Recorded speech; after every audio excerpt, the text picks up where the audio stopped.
दिव्यौषधी अनेगी सर्वथा न लक्षिती जगी त्या वेगी परिसे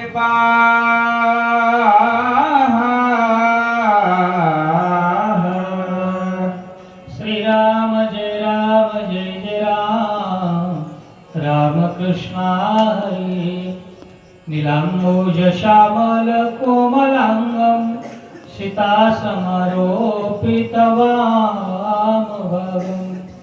पानो महासायक चारुचापं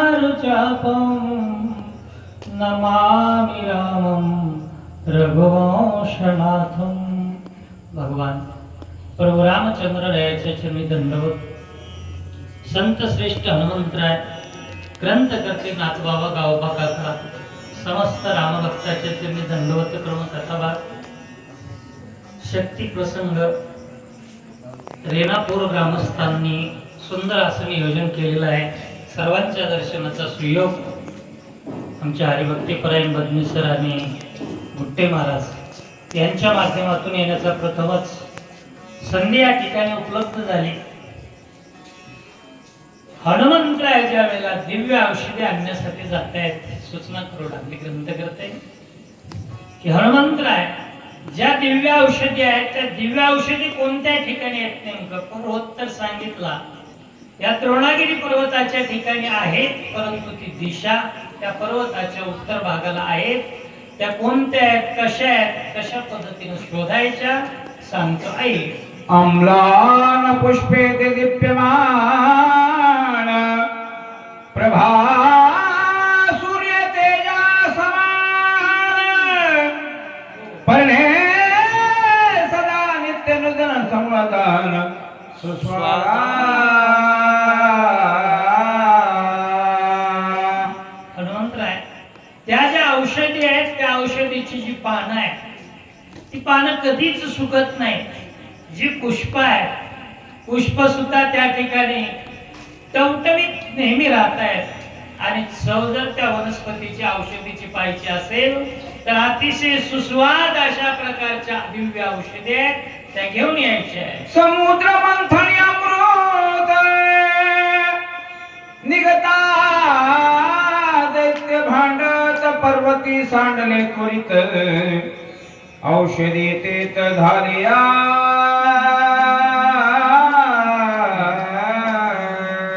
त्या औषधी त्याच ठिकाणी का निर्माण झाले याच्या पाठीमागचा इतिहास असा या म्हणतात।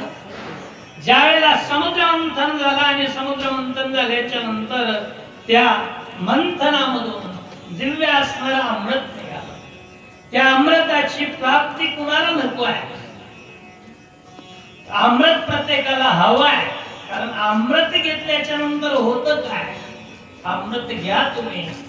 अमृत घेतल्याबरोबर का अमृत ही जीवितला आहे अमृत सिद्धी। त्या अमृताचा परिणाम असा असल्यामुळे ते अमृत सांडलं देवदैत्याच्या भांडणामधून त्या द्रोणाचल पर्वताच्या ठिकाणी सांडलं। परिणाम होता अमृतापासून त्या दिव्य औषधीची निर्मिती झाली। त्या तुला आणायच्या आहेत। येथे गंधर्व राज्य करीती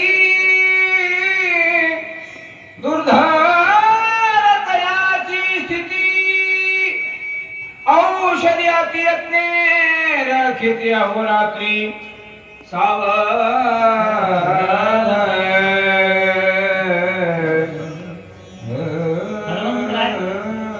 ज्या दिव्य औषधी आणायच्या त्या आणण्यासाठी सूचना लक्षात ठेवा।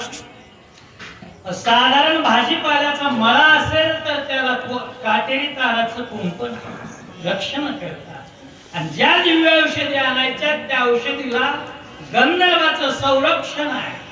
ते गंधर्व सहजी त्या औषधीला हात लावू देत नाहीत, मग त्यांना चुकवून त्या दिव्य औषधी घेऊन यायच्या सावधानतेनं। तुझ आणि ती औषधीसी गंधर्व मिसळती उधासी चुकोण्या अपायासी दिव्य औषधीसी आना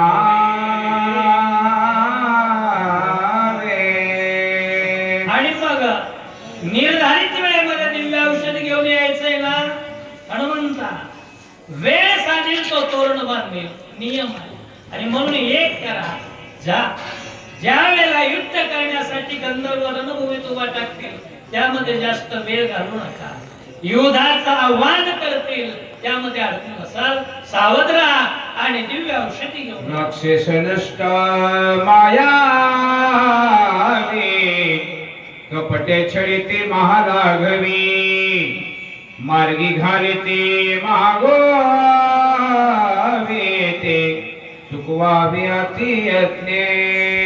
पुढचा धोका सांगितलं माझ्या हनुमंतरायाला काय म्हणू लागलेले आहे. गंधर्वाचं तर एक विघ्न आहेच, पण हनुमंतराय पुढचं विघ्न असं आहे, राक्षसांची वैर आहे. आणि राक्षसांचं वैर असल्यामुळे हे राक्षस कधीही कोणत्या रूपामध्ये येतील, मायेमध्ये अडकवण्याचा प्रयत्न करतील आणि तिथं तुम्ही अडकायचं नाही.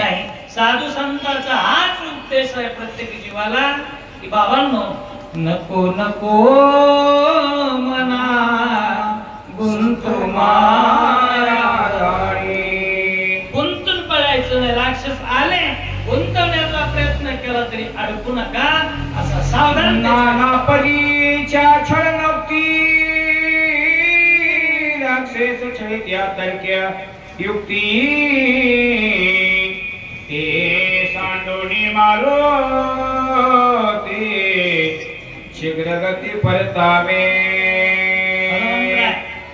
नाना प्रकारचे यत्न केले जातील, अडकवण्याचा प्रयत्न गुंतवण्याचा प्रयत्न केला जाईल, पण या सर्व पाशामधून तुम्ही मुक्त असणारे आहात. कोणत्याच पाशात अडकत नाही आम्हाला माहित आहे, पण तरीही हनुमंता अडकू नका, शीघ्र गतीने परत या, लक्ष्मणजीला उठवायचं. दूर पंथाती अध्वान निमेषाधे शिक्रमोण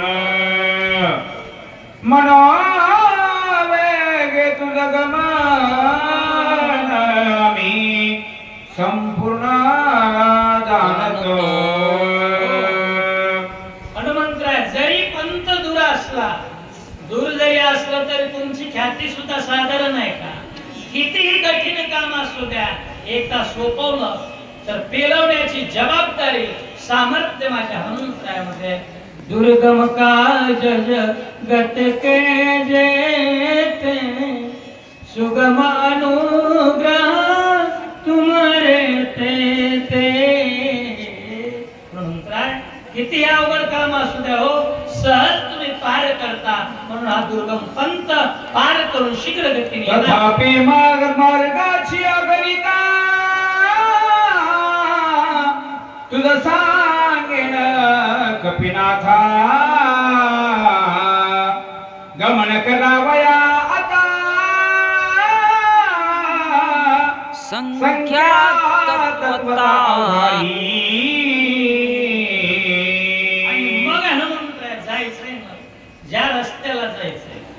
आता बऱ्याच जणांनी वाटा ज्या विचारल्या त्या कोणाला विचारल्या, आमच्या हनुमंतरायालाच विचारलेला.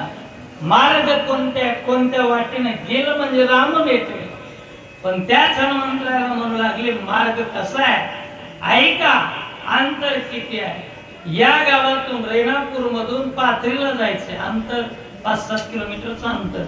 तसं या स्वेळापासून जायचं दिव्य औषधी घेऊन यायचं द्रोणागिरी पर्वत. ते अंतर किती आहे ऐक हनुमंत. 3,10,000 10 योजन अधिक तेथे येता जाता द्विगुणिते पंथ निशीते क्रमावा. ज्या पर्वतापर्यंत जायचं ते अंतर आहे का.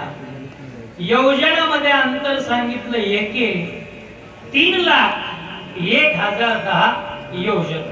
एकेरी जायचंय आणि यायचंय, पण 1,000 द्विगुणित एवढं अंतर पार करून तुम्हाला तो पर्वत आणायचा आहे. आणि वेळ रात्रपुरती आहे, या मर्यादेत तुम्ही कार्य करा. जव रात्र आहे मध्याना सूर्योदय न होता जाण औषधी घेऊन संपूर्ण शीघ्र गमन करावे. रात्र आहे मध्यरात्र जोपर्यंत आहे ना